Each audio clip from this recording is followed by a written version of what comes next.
చెప్పనన్న పొద్దున్నుంచి అక్కడ కట్టిన బ్యానర్ అయితే రాష్ట్ర వ్యాప్తంగా పెద్ద వైరల్ అయితే అయింది. వెన్నపలంగా సిద్ధం అనే అధికార పార్టీకి సంబంధించిన బ్యానర్ తీయకుండా ఓన్లీ జనసేన పార్టీ బ్యానర్ తీయడం అనేది ఎలా చూడొచ్చు? అసలు అధికార పార్టీ అంటే ప్రజల్ని ఓటు వేసిన వాళ్ళని వేయని వాళ్ళని పార్టీ వాళ్ళు కాని వాళ్ళని అందరినీ ఆకట్టుకునేటట్లు వాళ్ళ కొటేషన్ ఉండాలి. యుద్ధం అంటే ఎవడి మీద యుద్ధం? నీకు ఓట్లు వేసి గెలిపించిన ప్రజల మీద, లేకపోతే నీకు ఓట్లు వేయలేదు అని భయపెడదామని అపోజిషన్ పార్టీల మీద. ఆ యుద్ధం ఎవరి మీద అనేది వైసీపీ పార్టీ చెప్పుంటే చాలా బాగుండు. ఒక బ్యానర్ ప్రజల్లోకి వస్తుందంటే వాటికి కొన్ని విలువలు ఉంటాయి. ఆ విలువలు దిగజారి ఇవాళ వైఎస్ఆర్ గవర్నమెంట్ ప్రవర్తిస్తుంది. దాంట్లో ఎలాంటి డౌట్ లేదు.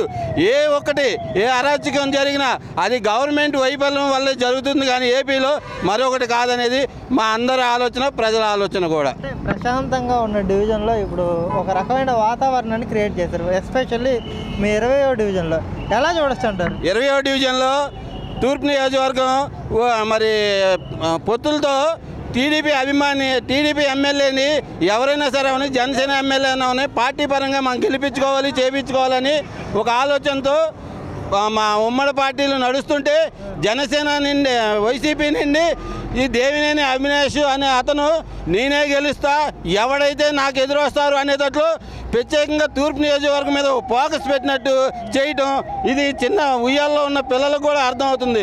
ఇవన్నీ కూడా అధికార పార్టీలు వాళ్ళు కొద్ది ఆలోచనతో ప్రవర్తిస్తే మరి ఉన్న కుర్రోళ్ళు కానీ దానికి సంబంధించిన వాళ్ళు కూడా అన్నారు, వాళ్ళు కూడా యుద్ధం అంటే మీతో గొడవకు కాదు వచ్చేది, మీ సిద్ధం అన్నారు, మీరు సిద్ధమైతే మేము కూడా సిద్ధమే, మీరు మంచి పనికి అయితే మీరు మంచి పనికి, మీరు గొడవకైతే మేము గొడవకే.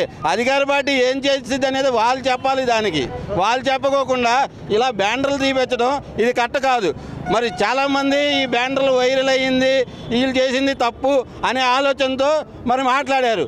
సరే, బ్యానర్ కట్టాక ఇవాళ మళ్ళీ పోలీసు వాళ్ళని పెట్టి దగ్గరుండి ఇంతమంది ఎంత అరాచకం సృష్టిస్తే కారణం ఇక్కడ పోలీసు వైఫల్యం ఉంది, మున్సిపల్ కమిషనర్ వైఫల్యం ఉంది.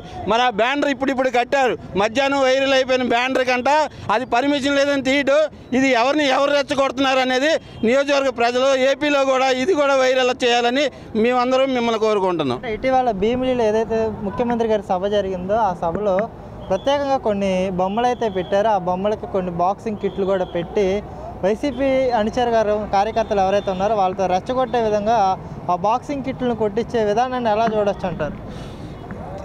ఇప్పుడు చాలామంది మేధావులు, రాజకీయ మేధావులు మన సీఎంని ఏ టైంలో సైకో అన్నాడో ఆ సైకోలాగే ఆ సీఎం గారు ఉన్న అలాంటి మీటింగ్లో కూడా ఈ చంద్రబాబు నాయుడు గారు పవన్ కళ్యాణ్ బొమ్మలేసి అలాగా నా కొడుకులను పెట్టించి వాళ్ళని ఏదో బాక్సింగ్ పోటీల్లో పెట్టించడం, మరి ఇదంతా జగన్ వైఫల్యం అయితే ఇది కూడా మరి పబ్లిక్ వైఫల్యము, లేకపోతే పవన్ కళ్యాణ్ చంద్రబాబు నాయుడు మరి వాళ్ళని అభిమానించే వాళ్ళ వైఫల్యం కింద తీసుకోవాలి.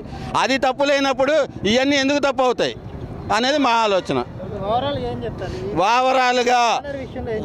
ఓవరాల్గా ఎవరు గెలిచిన అతను బాజీ ఇక్కడ కార్పొరేటర్ అవని, ఎమ్మెల్యే అవని ప్రజలందరూ నా వాళ్ళు అనుకుంటే ఒకలా ఉంటుంది.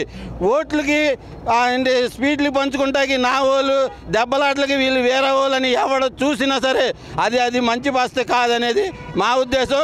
నిజంగా అదే అర్థమైతే దానికి మేము ఎప్పుడూ సిద్ధంగానే ఉంటాకి 22వ డివిజన్లో జనసేన తెలుగుదేశం పార్టీ ఎట్టి పరిస్థితులు వెనకాడదని మీ ద్వారా తెలియజేస్తున్నాం.